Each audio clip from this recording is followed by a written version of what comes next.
আসসালামু আলাইকুম ওরহমতুল্লাহ বরকাত। সম্মানিত ভাইয়েরা, আলহামদুলিল্লাহ।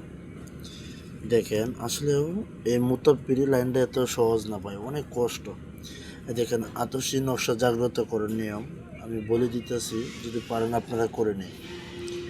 এটা 1000 পিস লিখতে হবে। এটা আতসী নকশা 1000 পিস লিখে আডারগুলিতে পড়ে নদীতে ফেলতে হবে।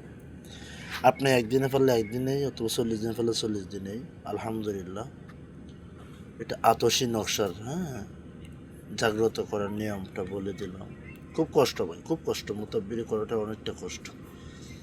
দেখে দেখেন নকশাটা আপনারা। একটা চাল আছে, ওই চাল অনুযায়ী লিখতে হবে, নাহলে হবে না। হ্যাঁ, সর্বপ্রথম আপনারা এই ঘর লিখতে হবে, এই যে এটা। দ্বিতীয়ত হচ্ছে এটা। তৃতীয় হচ্ছে এটা। পরে আবার নিচেরটা। পরে আবার এটা। পরে আবার এটা। পরে আবার এটা। এটা। পরে আবার এটা।